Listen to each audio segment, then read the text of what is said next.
Hi everyone, in this video I will be doing an overview of seed beads because from now on I will be using these seed beads that are not necessarily from the Dollarama kit. And here are some stitches that I made with beads, and they're organized by brand and size. So I'll go over them first and then we'll look at all the different finishes you could get when you're shopping for beads. So first let's talk about seed bead sizing.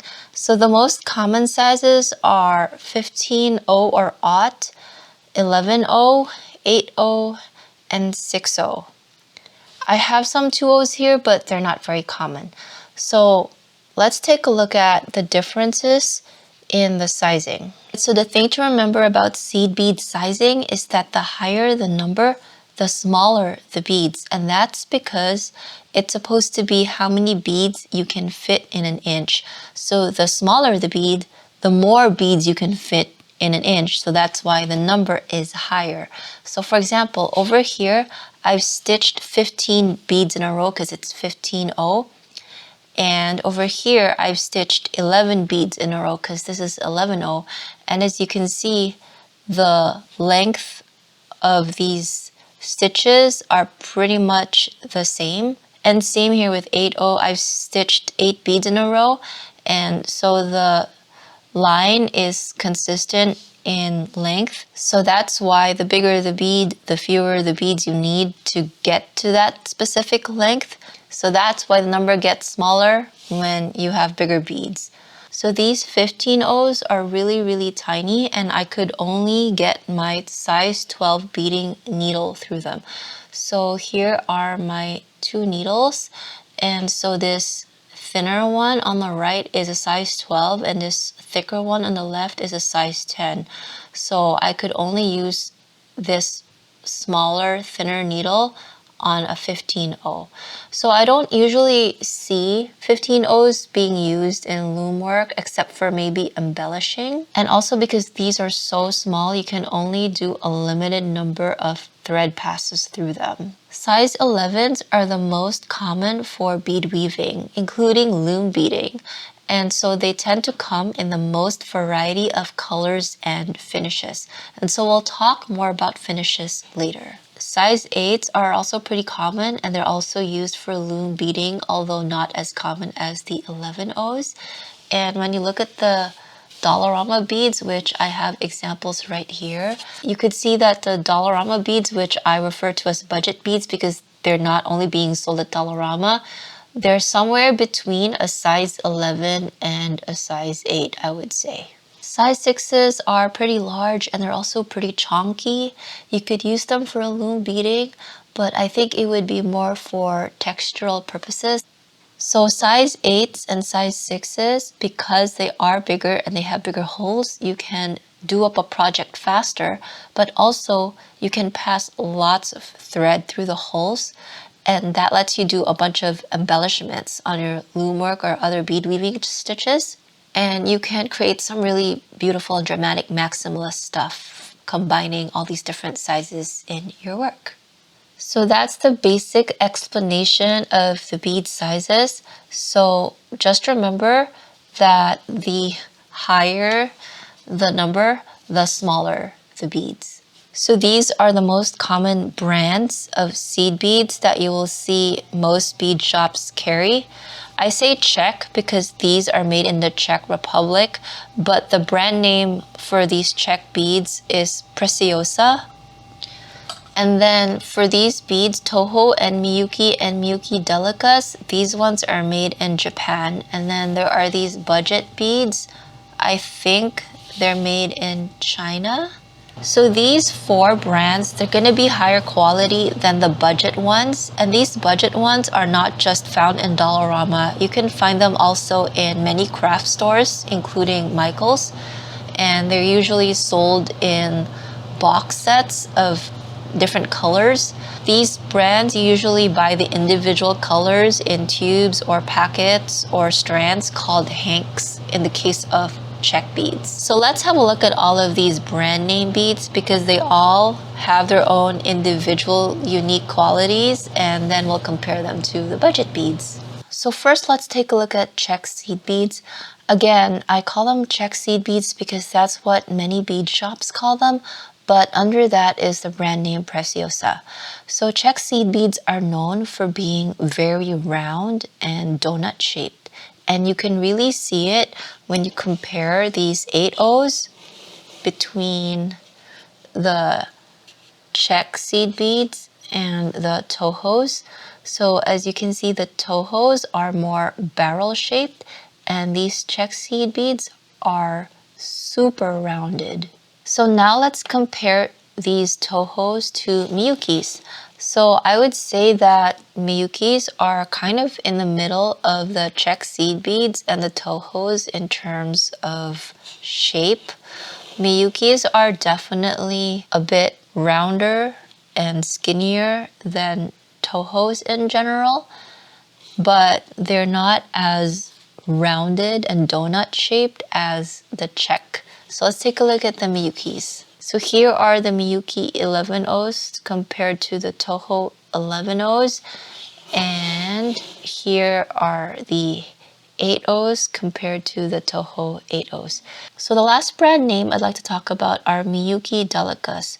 Delicas are made by Miyuki and they're a different shape than your regular seed beads. So what makes a Delica special is their shape. So they're cylindrical and it looks like they're a pipe or a tube that's literally been cut on either end, like straight. So the top and the bottom are flat.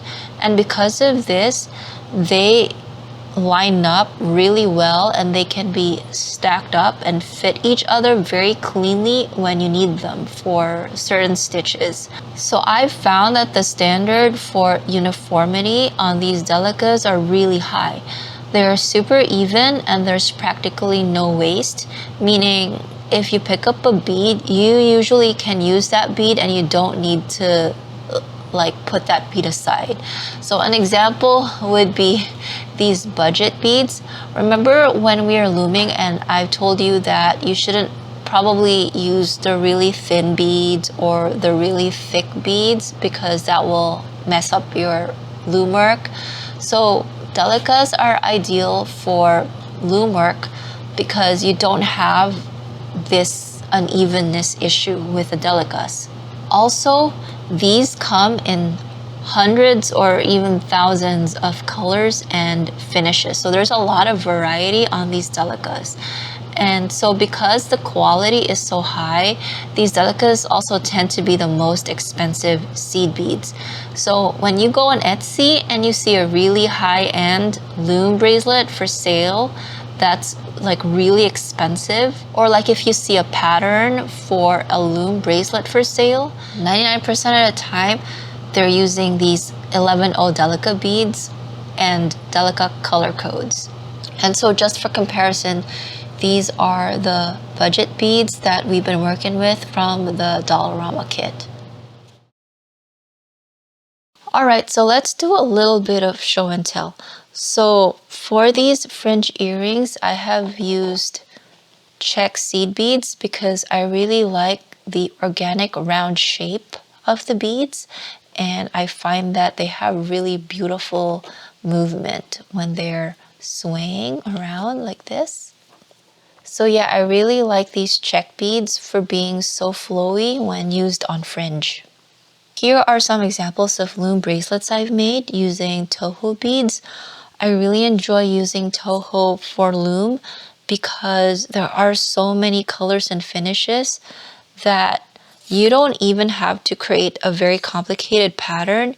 You can just use different bead finishes to make a simple pattern and it will still look really elegant. So these are just simple triangles and the beads are in the shade of pinks and reds. And because of the different finishes, the way the light hits the beads differently creates a really nice effect. Here is a loom bracelet that I am designing using very shimmery Miyuki Delica beads. So I find that the thing you can do really well with Delicas that you can't really do as well with the rounded beads are these more illustrative patterns. Just because the Delicas are smaller and also because of how well they all lock in together. There's practically no space between the beads, and the sizing is super uniform. So you can make these beautiful illustrative and graphic patterns and not just geometric ones like this. And you can go really complex with it. And just as a shameless plug, this cloud pattern is going to be part of a bead set that I will have for sale in my Ko-fi shop soon.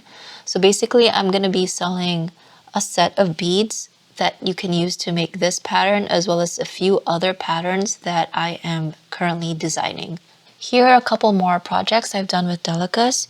These are brick stitch samplers that I made because I was experimenting with thread, and I eventually want to make fringe earrings with this brick stitch pattern.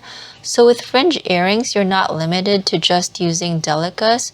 So for me, what I like to do is I like to mix it up. So I will use Delicas for this brick stitch section, and then for the fringe, I might switch over to Toho or Miyuki rounds or even check rounds.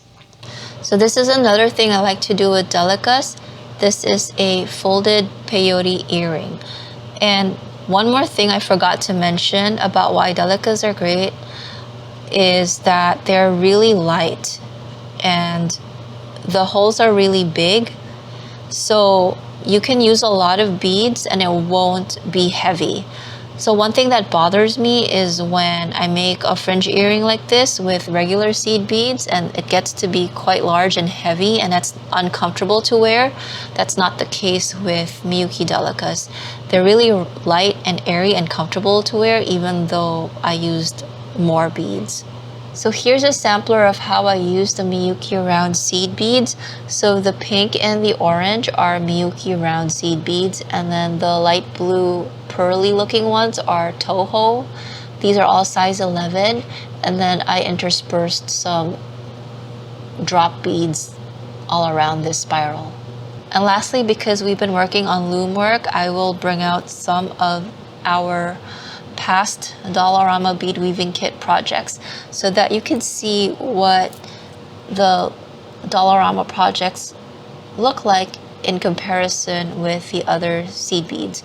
So these are using Dollarama beads, and I had to go through the seed beads to try to find the ones that are more evenly sized, and I didn't have to do that at all with these Delicas, and I also didn't have to do that with these Toho seed beads. So sometimes when I'm thinking about how much more these cost compared to the budget ones, I also have to think about how I can't actually use all the beads anyway that came with these budget ones. And I get more beads that I can use when I just go ahead and buy the brand name ones. So I'm thinking about like how much money am I really saving here, and also there's the time aspect of it too, because it does take a while sometimes to go through those beads, and sometimes it takes the fun out of beading when you have to constantly like look through your beads to find something that you can use. So I've actually gone ahead and made a loom sampler of all sorts of different kinds of beads, just so that they're all together and we can see how they look like all loomed up. So let's go from left to right. So this one is size 11-0 check, and so is this one. And you can see how round they are. And then this one is Toho because it's a little bit more barrel shaped. And then these ones are the budget seed beads. So this is actually from the pink set that came with the Dollarama kit. These ones are size 8-0 check because they're very round, and I find that the Japanese seed beads are more uniform than the check ones in some ways, because you can still see a little bit of unevenness here, although not as dramatic as the Dollarama ones. These ones are Toho 8-0s. These are check 6-0s. These are budget. These are check 6-0s.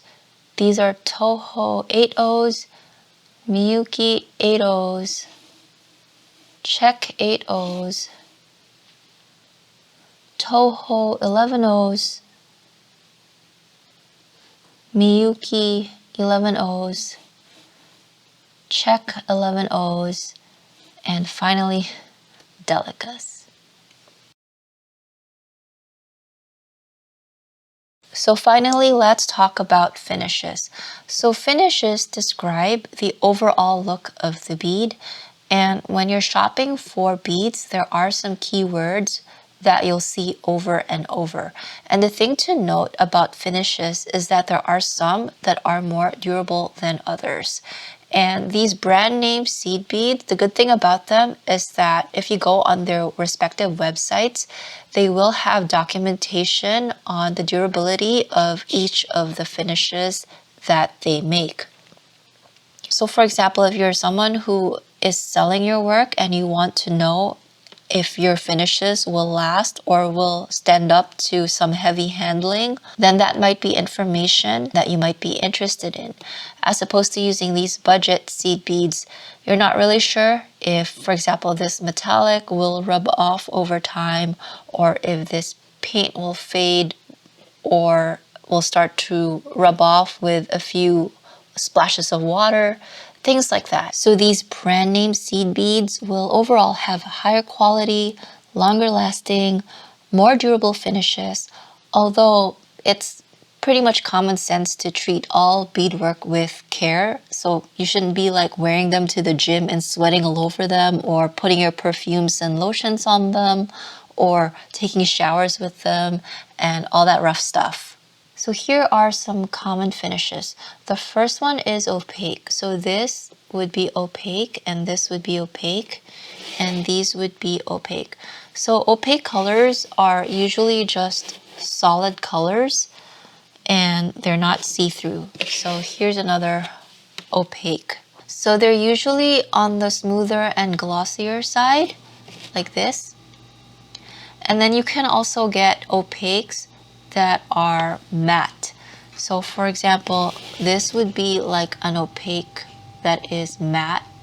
It's not as shiny and glossy as this one. And here, for example, is another matte opaque. And you can tell it's matte because this would be very lustrous and glossy compared to this. Now the opposite of opaque colors are transparent. So for example, this is pretty much a clear glass bead. I'm gonna stick my needle in there. You could see that it's completely transparent. Here's another one that is a pink transparent. So here's another bead that would be transparent. So you will be able to see your thread and your thread color through these transparent beads. There are also beads that are in the middle of opaque and transparent, so on the more translucent side. And I think this is an example of one of them. So this is kind of like frosted glass. It's matte and you can sort of see through it, but it's not completely opaque and it's not completely see-through. Metallic beads are easy to identify because they look metallic. In Toho beads, they would probably have the word galvanized in front of them. So this is a metallic bead, and this one is very clearly a gold metallic bead, and this one is a rose gold metallic bead. And I think there's a couple in the Dollarama kit. So for example, this would be the Dollarama equivalent of the metallic bead. Under metallic beads is a special finish that you will sometimes see called iris. And an iris is a metallic iridescent finish. So this one is a purple-green iris. So it kind of reminds me of an oil slick sheen because it's usually on a dark metallic color, and then you get these colorful flashes of iridescence. Now pearl and Ceylon look pretty similar to me. They look like soft, shiny, pearly finishes, and they're usually on the more pastel side. So here is an example of pearl, and here's another example of a pearl finish. And Miyuki also has a pearl finish here, and also here. You will see something called luster, and luster is super glossy, like think lip gloss. So if you look at these three blues, this one, this middle one is a luster, so it's super glossy. Another cool finish is called rainbow or AB, and it's like a coating that makes the glossy effect holographic. So think like when you blow a bubble and there's a rainbow colored iridescent effect on that bubble. So that's what rainbow or AB is. I know this really light blue Delica has an AB finish, so you can see there's a little bit of pink going on there, and that's the AB happening. So hopefully you can see a little bit of rainbow effect going on with these beads. Oh, and by the way, you can also get a lot of these finishes not just in glossy, but also in matte. So for example, this is a matte metallic. And then this is matte AB. So this one also has like a rainbow finish, but it's just a little bit harder to see because it's matte. But in real life, you'll see that this has a bit of rainbow coloring to its shine. So another finish that's really popular that you will see everywhere is something called silver lined or gold lined, which is basically a bead that has silver painted on the inside where the hole is. So this bead is a transparent pink bead outside, but inside the hole is coated in silver. And this one is gold lined. So this is a completely clear bead, but inside is painted in gold. So on these check silver line beads, this red one and this light cream one, the hole is drilled like a square or a diamond, and then it's painted with silver. So the effect is that the silver inside looks faceted, which is super cool. See how this one is like a square or a diamond shape on the inside, and that creates this faceted effect of the silver, and it catches the light in a really cool way, like that. And then there's color lined, so not silver or gold lined, but just painted a color. So for example, on this clear bead, the inside is painted purple. So this is a color lined bead because the inside is lined with a different color than the glass on the outside. And so for example, for this bead, this is an inside color bead that is lined in purple, but the glass on the outside is aqua. And the description will say something like inside color lined purple aqua. And then there's this one. Sorry, it's hard to see the effect, but basically the glass looks like it's been like scored into lines, and this one is called silk, so it just looks like this. You can see a bit of that going on with this one, but it's like a really cool effect, and it makes the glass look like it's got lines of light running through it. So lastly is where to get beads. So I get my beads everywhere, but I do buy most of them online from independent sellers, and you can Google them to find which ones are in your area. I've also gotten and sold some from Facebook Marketplace, and there are also Facebook beading groups where people give away beads that they're no longer using or sell them at discounted prices. There might also be local beading guilds or clubs in your city or town that you can check out. And for me, there is one brick and mortar independent shop, but it's an hour drive from me, so I rarely go in person because it's just too far for me. But it's helpful if I'm in a pinch. And lastly, you can also get them from independent sellers on Etsy. And I'm in Canada, so what I do is I filter for sellers shipping within Canada. If I'm really desperate, I will get some supplies from the big box stores and hobby stores, but I try to avoid those places because I do find that the prices there are significantly marked up, and also they don't have as much options and variety. And that's pretty much it. The last thing I want to mention is that if you see the word dyed in the name of the color, That means that the color was applied to the bead after it was already made. So it's like the bead was dyed as opposed to creating the glass and firing it with that color already as part of the glass as it was being melted and turned into beads. So an analogy would be like dyeing your hair versus your hair being its natural color. So dyed colors are not as durable, obviously, as glass that was the actual color to begin with, but the higher end beads usually use better quality dyes and protective coatings to make the color last longer. But still, special care should be taken when handling and using these dyed beads. So yeah, I hope all of that information was useful. Thank you so much for attending my bead TED Talk, and I will see you again in the next video. Bye!